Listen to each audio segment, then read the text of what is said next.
ఎలా ఉన్నారు? మేము బాగున్నామండి. మీరు బాగుండాలని మనస్ఫూర్తిగా కోరుకుంటున్నామండి. ఈ రోజు వచ్చేసి పిల్లలు ఇష్టంగా తినే జంతికలు ఎలా చేస్తామో చూస్తాం. జంతికలకు కావాల్సిన పదార్థాలు చూపిస్తారండి. శనగపిండి, బియ్యం పిండి, ఉప్పు, వాము, కారము, నూనె అండి. ఇవన్నిటిని పిండిలా కలుపుకుందామండి. ఫస్ట్ శనగపిండి వేసుకుందామండి. ఆ తర్వాత బియ్యం పిండి బాగా కలుపుకుందామండి. తర్వాత ఉప్పు అండి, మళ్ళీ కారం, వామండి. వాము కొంచెం ఇట్లా ఇట్లా అని నలిపి వేస్తామండి. ఇట్లా నలిపి వేస్తామండి. ఇది బాగా కలుపుకున్నామండి. ఇట్లా బాగా కలసాల పిండి అంతా. మళ్ళీ నూనె వేసుకుందామండి.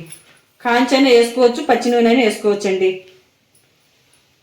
ఇట్లా పచ్చి నూనె అయినా వేసుకోవచ్చు. ఇట్లా బాగా కలుపుకోవాలండి. ముద్ద వచ్చినట్టు బాగా ఇట్లా కలుపుకోవాలా. ఈ వర్షాకాలం పిల్లలకి స్నాక్స్ మాదిరి బాగా తినే బాగుంటుందండి. ఇది ఇలా ముద్దలా బాగా ఇట్లా కలుపుకోవాలండి. అంత గట్టిగా వద్దు, ఇట్లా పలసగా వద్దండి. ఇట్లా బాగా కలుపుకోండి. ఒక 10 నిమిషాలు ఇట్లా పెట్టి చేస్తామండి. పిండి రెడీ అయిందండి. ఇప్పుడు ప్యాన్ పెట్టుకుందామండి. ఫస్ట్ అంటిస్తామండి. ప్యాన్ వేడైందండి. నూనె పోసుకుందాము. నూనె వేడయ్యే వరకండి చక్రాల గిద్దలో పిండి పెట్టుకుందామండి.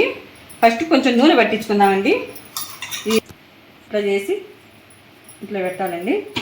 ఆ తర్వాత దీనికి కానీ కొంచెం నూనె అంటిస్తామండి. ఇట్లా బాగా వస్తాయండి అట్లా పెట్టించుకుంటే. ఇట్లా అండి నూనె కాగే వరకు రెడీగా పెట్టుకుందామండి. నూనె వేడైందండి. ఇప్పుడు వేసుకుందామండి.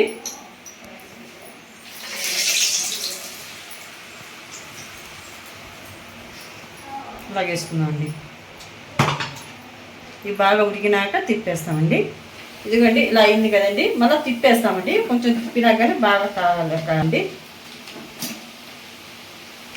ఇది ఇలా బాగా గోల్డ్ కలర్ మాత్రం రావాలండి. బాగా అయితే అదే ఇట్లా వస్తుంది చూడండి. ఇలా చూడండి, ఇది అయిందండి.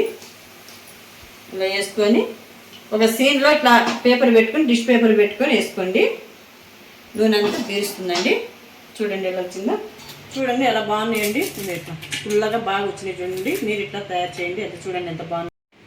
పిల్లలు పెద్దలు ఇష్టంగా తినే జంతికలు రెడీ అయినాయండి. మరిన్ని వీడియోల కోసం మా ఛానల్ సబ్స్క్రైబ్ చేయండి.